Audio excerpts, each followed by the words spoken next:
जय आत्माराम। आप सभी के अंतरात्माओं को मेरा सादर प्रणाम। आज का जो हमारा विषय है वो है आखिर हम इस जगत में क्या पाना चाहते हैं, क्यों पाना चाहते हैं। हम सभी देखते हैं कि आदमी हर वक्त दौड़ लगा रहा है। पद, प्रतिष्ठा, पैसा, रुतबा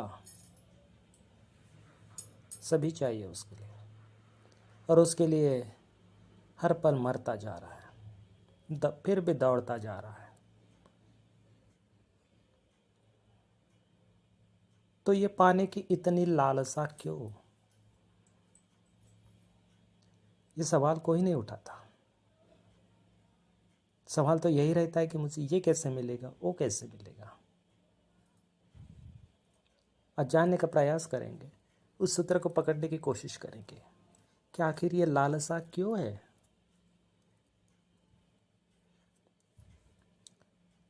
हम क्यों पाना चाहते हैं?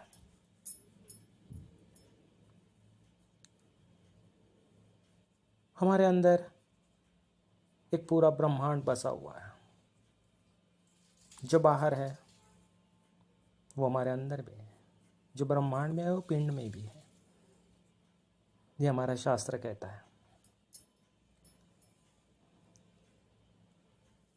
लेकिन अंदर के ब्रह्मांड को हम जानते नहीं हैं, इसलिए वहाँ एक खोखलापन है, और उसे भरने के लिए पागलों की तरह बाहर दौड़ लगा रहे हैं। हमारे अहम भाव को बलवान बनाने के लिए कि देखो भाई, मेरे पास ये पद है, मुझे इतनी समाज में प्रतिष्ठा है, इतनी दौलत है। हम कुछ पाना चाहते हैं। बड़े आश्चर्य की बात है, आपको भी आश्चर्य लगेगा अगर मैं कहूँ कि आपने जीवन पा लिया, आपने सब कुछ पा लिया, आपके पास सब कुछ मौजूद है। आप कहोगे कि फिर ये दुख क्यों, दर्द क्यों, मेरे पास पैसा नहीं, मेरे पास पद नहीं, मैं गरीबी में जीवन गुजर बसर कर रहा हूँ, ये क्यों? तो एक उदाहरण के द्वारा समझने का प्रयास करते हैं। आपके करोड़ों करोड़ों रुपए बैंक में हैं,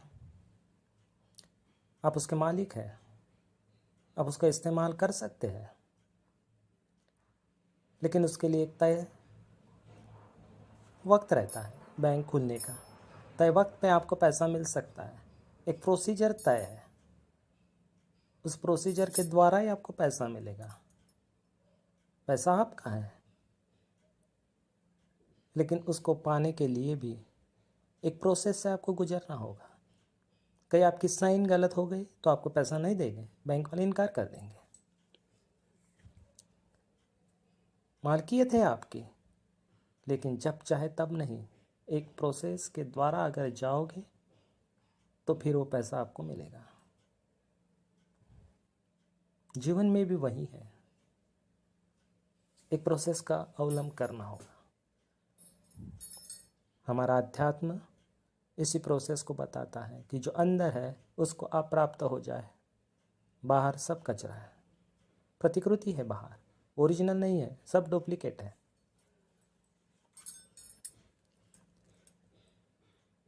और हम बहुत आदी हो चुके हैं डुप्लीकेट चीज़ों के, क्योंकि ज़माने में दौर ही डुप्लीकेट चीज़ों का है।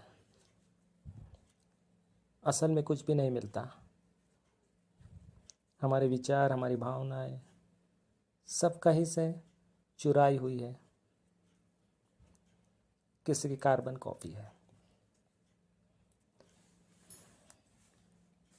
तो हमारे अहम को बलवान बनाने के लिए हम अक्सर इच्छाएं धारण करते हैं, और इच्छाएं के अनुसार हम भागते रहते हैं जीवन में। इसकी कोई सीमा नहीं है, कहीं अंत नहीं है। हम गिरते हैं, बड़े जख्म खाते हैं, चोट खाते हैं, कराते हैं, दुख से विवल हो जाते हैं, फिर उठते हैं, दौड़ते हैं। ये जीवन का तरीका नहीं है। तो जीवन का सही तरीका समझना होगा। बाहर की चीज़ों की लालसा को हमें कम करना होगा। और इसी का एक सूत्र देने का प्रयास इस वीडियो में मेरा रहेगा।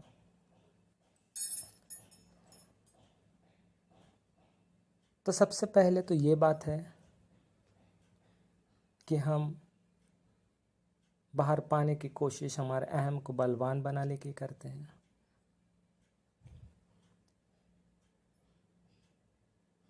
तो हमें इस अहम को समझना होगा कि अहम क्या है, किसके द्वारा खड़ा किया हुआ है। जब हमें कोई पूछता है हमारे पहचान के बारे में, इंट्रोड्यूस करते हैं खुद को, तो नाम होता है, बड़े रौब से करते हैं, आपने कितना एजुकेशन लिया है, कौन सी डिग्री है भाई आपके पास, कौन सा पद है।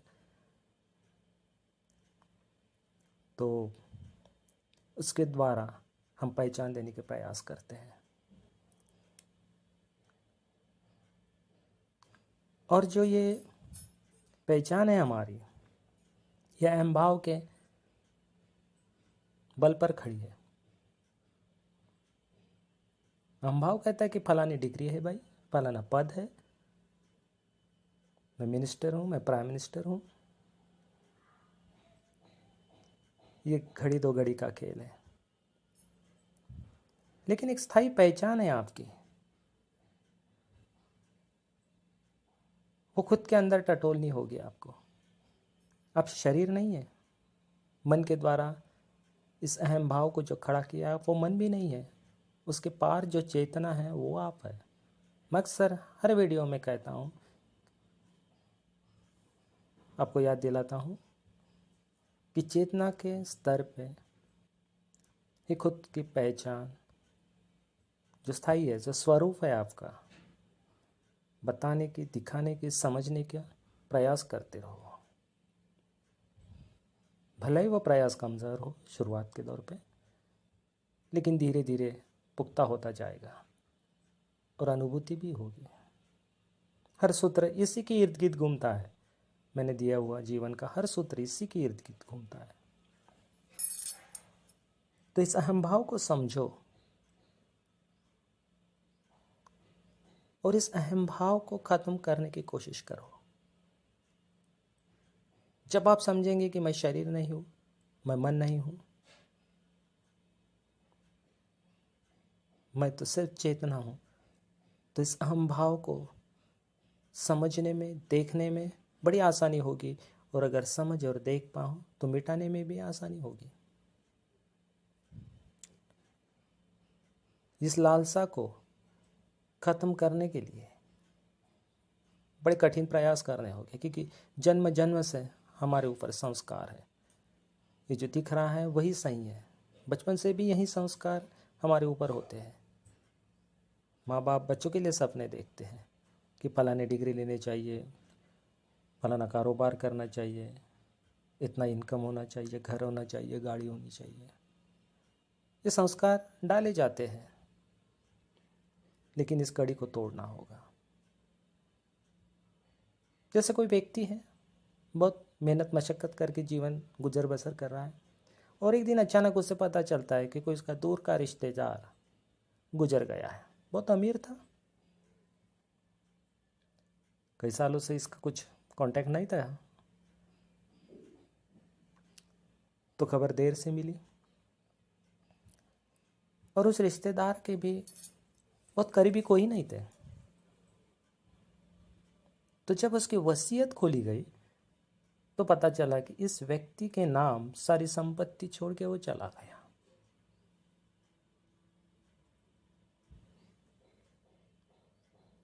अब उस व्यक्ति तो खुशी के मारे उछलने लगा,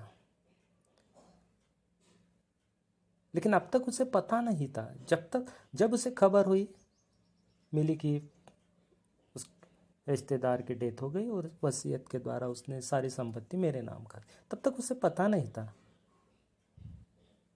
कुछ भी पता नहीं था, और एकाएक उसे ढेर सारी दौलत मिल गई। लेकिन ये कब घटित हुआ? जब उसके दूर के रिश्तेदार की जीवन लीला खत्म हो गई। तो हमारा अहम भाव भी हमारा दूर का रिश्तेदार है। हम उसे घर जैसा समझते हैं, ये अलग बात है। तो जब तक अहम भाव की लीला भी खत्म नहीं होगी,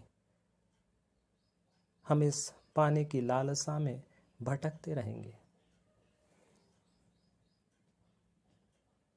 और जैसा मैंने कहा, बाहर पाने योग्य कुछ भी नहीं है, सब कचरा है। और अंततः आप दुख को ही प्राप्त होगे अगर पाने की कोशिश करोगे, क्योंकि पाने के साथ ही खोने की प्रोसेस शुरू हो जाती है। जैसे अपने कुछ पा लिया, खोने की प्रोसेस शुरू हो गई। हमारे जन्म के साथ ही मरने की प्रोसेस शुरू हो जाती है। हम बेखबर है, ये बात अलग है इससे, लेकिन तैयारी शुरू हो गई मरने की जैसे हमने जन्म लिया। और जिसे हम मरण कहते हैं, वो अंतिम क्षण है, अंतिम घटिका है, वो रिजल्ट है इस प्रोसेस का। तो मैं तो कहता हूँ कि हमें आर्ट ऑफ लिविंग नहीं, आर्ट ऑफ डाइंग सीखना चाहिए। मरना कैसे है वही निर्धारित करेगा आगे हमारे जीवन का प्रवाह किस ओर जाएगा। उच्चतम चेतना की तरफ जाएगा या नीचे की तरफ लुढ़क जाएगा।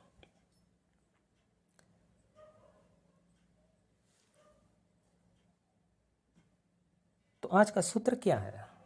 सूत्र यही है कि लालसा को खत्म करो और उसके लिए अपने अहम भाव को खत्म करना होगा। मैं दृष्टा हूं, मैं कर रहा हूं, ये जो भाव है, जो तुम्हारा अहम भाव है, इसको हमें खत्म करना होगा।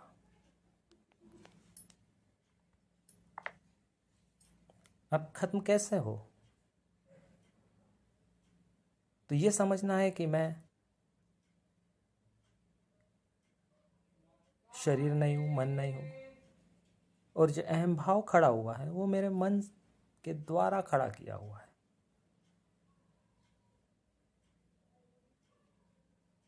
मैं तो शुद्धतम चेतना हूं।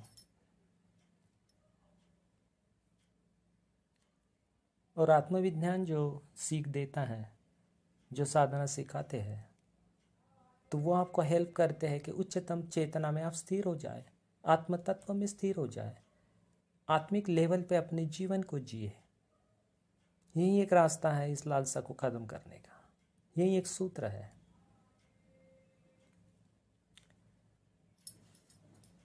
तो साधकों, प्रयास जारी रखो आत्म तत्व में विलीन होने का। आपको कामयाबी अवश्य मिलेगी। आप सभी के कामयाबी के लिए मैं प्रभु के चरणों में प्रार्थना करूंगा। जय आत्माराम।